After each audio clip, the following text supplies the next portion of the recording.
The last type of landing we'll cover is a maximum performance landing. It is most often used to clear a 50-foot obstacle and land within the shortest possible distance. The final approach is flown at a constant glide angle with full flaps and a slightly steeper approach. The touchdown should be near the stall speed with little or no floating.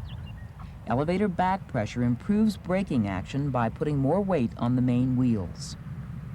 If absolutely necessary, the flaps may be raised for maximum braking. However, if landing distance is not a factor, wait to accomplish the after-landing check until you're off the runway and can concentrate on activating the right controls. Raising the gear handle instead of the flap handle could be as expensive as it is embarrassing.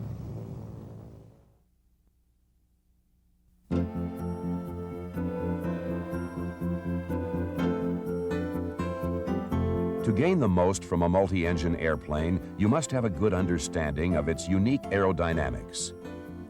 Induced airflow is a good example. With wing-mounted engines, additional lift is produced from the induced airflow of the propeller slipstream. This is important to remember because a sudden power reduction results in an immediate loss of lift. This is very apparent on final approach just prior to touchdown. If you retard the throttles rapidly, the loss of lift may cause a high sink rate.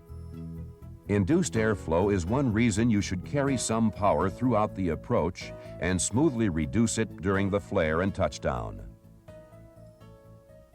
Two familiar aerodynamic terms, torque and P-factor, warrant special consideration for multi-engine flight. On some twin-engine aircraft, both propellers rotate clockwise when viewed from behind. This type of aircraft is often referred to as a conventional twin. With this type of aircraft, the torque produced by both propellers rotating in the same direction causes a greater rolling tendency to the left than in a single-engine airplane. P-factor is produced in the same way for twins as it is for single-engine airplanes, but its effects are greater. A left-turning tendency is created at high angles of attack when the descending propeller blade produces more thrust than the ascending blade. This asymmetrical propeller loading causes an even greater yawing tendency in a twin-engine airplane because there are now two descending propeller blades. Also, notice that the right engine exerts more of a yawing tendency than the left engine because its P-factor works farther from the center line of the aircraft. In a conventional twin, failure of the left engine would produce a greater turning tendency than failure of the right engine. This is the reason that the left engine is called the critical engine. Some twins have what are called counter-rotating propellers, where the right engine rotates in the opposite direction of the left. In this case, the airplane has no rolling tendency since the torque of each propeller cancels out the other. Also, there is no tendency to yaw to the left. P-factor is eliminated by placing the descending blade of each engine closest to the fuselage. In this case, neither engine is considered critical. With the engine inoperative, the lowest airspeed at which directional control can be maintained is called VMC. This speed, which is important to all wing-mounted multi-engine airplanes, will be covered in detail in the sections on engine-out aerodynamics and maneuvers. A solid foundation in multi-engine aerodynamics will enhance your transition to a twin.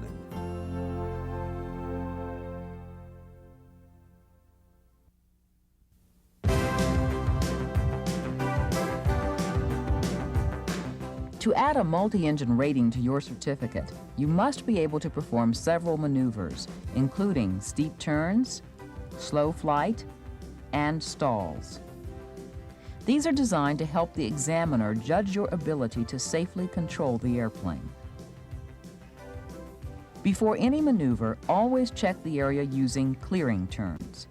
It's important not to overlook your collision avoidance responsibility in a twin. At higher speeds, your maneuvering area is much larger than it is in a single-engine airplane, and with more systems to monitor, there's a tendency to concentrate your attention inside the aircraft. Your altitude must be no lower than 3,000 feet AGL when entering or completing multi-engine maneuvers. The first one we'll look at is a steep turn. It is flown at a constant airspeed and altitude with two 360-degree turns in opposite directions. Before you begin, note your entry heading and, if possible, select a road or prominent landmark to keep you oriented throughout the maneuver. Your airspeed should be no higher than maneuvering speed, or as recommended. When you're stabilized, smoothly roll into a coordinated 45-degree bank. Since most twins have a sloping nose cone, your visual references may appear different than those in a single-engine airplane. So, use both visual references and instrument indications for the proper aircraft attitude. As you approach the original entry heading, smoothly roll out and reverse direction into the second 360-degree turn. Due to the high wing loading, you should make smooth, coordinated control inputs to avoid approaching a stall or exceeding the structural limits. Complete the maneuver by rolling out on the original entry heading. Maneuvering during slow flight, like steep turns, is done at a constant altitude and airspeed with both engines operating normally. You'll practice this maneuver with various combinations of flap and gear positions, as well as in straight and turning flight. Begin by maintaining altitude as you slow the airplane to 5 knots above the stall speed, or VMC, whichever is greater. Once you're established in slow flight, you'll practice changes in the configuration, while maintaining the desired airspeed, heading, and altitude. When making turns, use smooth, gentle control inputs and keep turns to a shallow bank. An increase in power usually is required to maintain airspeed and altitude. To transition back to cruise, increase power, raise the flaps to the takeoff setting, retract the gear, and accelerate in straight and level flight. Retract the remaining flaps as speed increases. Stalls are the final maneuver we'll discuss in this section. You must demonstrate both the recognition of and recovery from a stall situation. They are performed with various configurations of gear, flaps, power, and bank angles. Never practice stalls with one engine at reduced power. Do not allow the airplane to develop into a full stall, but recover at the first indication of an approaching stall. This may be the first indication of aerodynamic buffeting or loss of control effectiveness. Let's take a look now at two types of stalls, a recovery from a straight-ahead stall and a turning stall. The demonstration of the straight-ahead stall in this presentation will be in the approach to landing configuration, so the landing gear and flaps are positioned as if in a landing approach. Slow the airplane to the best single-engine rate of climb speed, VYSE, while maintaining altitude. Set the power as you would for a stabilized power approach. Then, gradually increase the pitch attitude to reduce the airspeed. At the first indication of a stall, lower the nose, add full power, and raise the flaps to the takeoff setting. Once you've regained flying speed, smoothly raise the nose to a climb attitude and retract the gear when you have a positive rate of climb. One way to perform a turning stall is in the takeoff and departure configuration. In this example, the landing gear is up and flaps are set to the takeoff position. The use of flaps is optional, depending on the situation being simulated. Again, slow the airplane to VYSE while maintaining altitude. When you set the power, don't use full throttle since it may result in an excessive pitch attitude and altitude gain. Turning stalls are done with 20 degrees of bank. At the first indication of a stall, smoothly lower the nose and apply full power while you level the wings. Once you've regained flying speed, Smoothly raise the nose to a normal climb attitude and retract the flaps as you accelerate. Avoid increasing pitch or retracting the flaps too soon and causing a secondary stall. You should be able to recover to any airspeed and configuration required by your instructor or the flight examiner.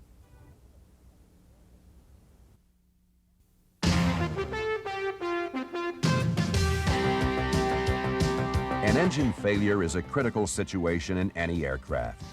In a multi-engine airplane, you have more options to deal with the problem than in a single engine. This section looks at some of the considerations associated with an engine failure in a light twin. The first step is a thorough understanding of engine-out aerodynamics.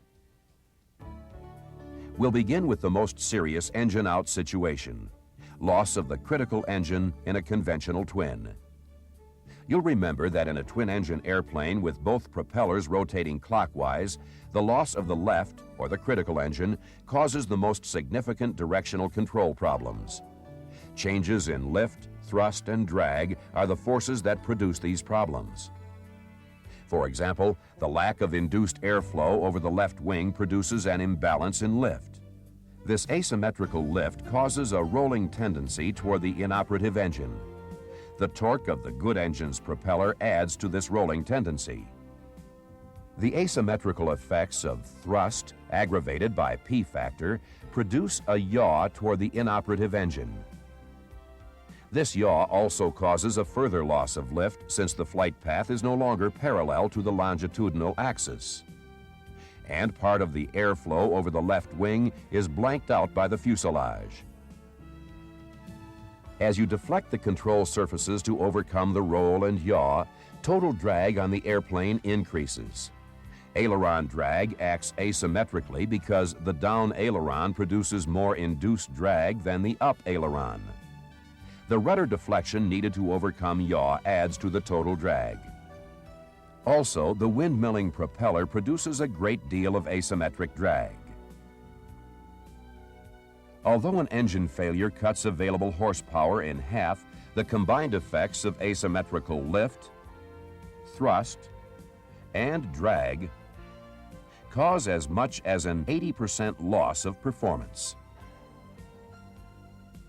Although these same factors are present in aircraft with counter-rotating propellers, the prop rotation minimizes some of the adverse effects. For example, if the left engine fails, the torque of the operating propeller now opposes the asymmetrical lift generated by induced airflow and reduces the rolling tendency. Asymmetrical thrust still causes a yaw toward the failed engine, but the effect of P factor is less. This is because the descending propeller blade is always the one closest to the longitudinal axis. Regardless of the type of airplane, as you slow it down, you reach a point where the rudder can no longer counteract the yawing tendency. At this point, called VMC, the airplane will become uncontrollable unless you take immediate action.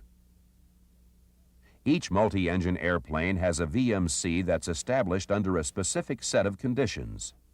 This normally includes the aircraft loaded to maximum takeoff weight, the center of gravity in the most unfavorable position, the critical engine inoperative, the propeller windmilling, the operating engine producing takeoff power, the gear retracted, the flaps in the takeoff position, and up to 5 degrees of bank established toward the good engine.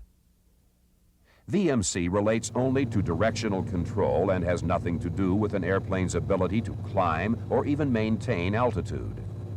It is shown as a red line on the airspeed indicator of multi-engine airplanes. It's important to realize that at any given time, an airplane's actual VMC may vary due to changes in weight and balance, density, altitude, power settings, and aircraft configuration. It's a common misconception that when an engine fails, a twin is flown wings level with the ball centered. Let's look at why this is not a good practice. The yaw of an engine failure causes the ball to move toward the operating engine. The amount of rudder pressure required to center the ball actually produces a side slip toward the inoperative engine. Flight tests have shown that this configuration may increase VMC as much as 20 knots and may reduce climb performance by 300 feet per minute in some airplanes. A much better procedure is to bank the airplane approximately 3 to 5 degrees toward the good engine and let the ball deflect about 1 ball width toward the operating engine. This configuration produces a zero side slip and requires less rudder pressure to maintain a streamlined flight path. As you can see, engine-out aerodynamics are a challenge, but the knowledge is vital to your capability as a multi-engine pilot. Let's turn our attention now to some engine-out performance definitions. An airspeed you will probably use in your training is VSSE, or the intentional one-engine inoperative speed. This is a minimum airspeed established by manufacturers for intentionally rendering one engine inoperative during training. When you practice single-engine airwork, you should never feather a propeller below 3,000 feet AGL. As we mentioned before, VXSE is the best single-engine angle of climb airspeed. This is an important speed during a maximum performance takeoff over an obstacle. If an engine fails after you're airborne, you use this airspeed to clear the obstacle. The best single-engine rate of climb speed, VYSE, sometimes called blue line airspeed, has several applications to multi-engine flight. It gives you the best rate of climb, or the slowest rate of descent if you can't maintain altitude. Another application of VYSE is in connection with the single-engine service ceiling. This ceiling is the maximum density altitude at which VYSE will give you a 50 foot per minute rate of climb with one engine inoperative. The single-engine absolute ceiling is the maximum density altitude an airplane can reach and maintain on one engine. Now that we've discussed the theory of engine-out flight, let's look at some practical applications. The first engine-out operation we'll cover concerns the procedures to follow in case of an engine failure. If you ever have to shut down an engine, it's imperative that you use the checklist in the pilot's operating handbook to make sure that all tasks are done properly. The manufacturer may recommend that you commit some items to memory, but after completing all actions, you should refer back to the checklist to ensure that those items were accomplished. In the event of an engine failure, there are several general steps to follow. Your first step is to apply full power. Then, reduce drag, identify which engine has failed, verify that you have correctly identified the failed engine, and finally, shut down the failed engine and feather the propeller. Let's take a closer look at each of these steps. Once you realize an engine has failed and you have the airplane under control, apply maximum power by moving the mixtures, propeller controls, and throttles forward. To reduce drag, you will usually raise the landing gear and retract the flaps. The actual sequence depends on the situation and your configuration. Always follow the manufacturer's recommendations. There are several clues which help you identify a failed engine. Your initial indication will be a roll and yaw toward the inoperative engine. The control inputs you'll make to counter that motion will include applying aileron and rudder toward the good engine. Rudder pressure is a primary indicator of which engine has failed. The foot corresponding to the failed engine will not be applying rudder pressure. In other words, idle foot, idle engine. In this case, the left foot is idle, so the left engine has failed. The engine instruments may or may not help you determine which engine has failed. For example, if the engine has quit from fuel starvation, the fuel flow gauge for that engine will be at 0. However, the manifold pressure and RPM for the failed engine may be close to normal because the relative wind still drives the constant speed propeller at the set RPM, which in turn drives the engine. Once you've identified the failed engine, you can verify it by retarding the throttle of the suspected engine. If you selected the correct engine, there will be no change in the rudder pressure required to counteract the yaw. If you select the wrong engine, the yawing tendency will decrease. Immediately advance the throttle to regain maximum power. Once you have verified the inoperative engine, shut it down by moving the propeller control to the feather position and pulling the mixture to idle cutoff. Use the checklist in the pilot's operating handbook to accomplish all the actions for securing the failed engine. When you've stabilized the airplane in single-engine flight, trim off the control pressures and monitor the operating engine for any signs of overheating or other malfunctions.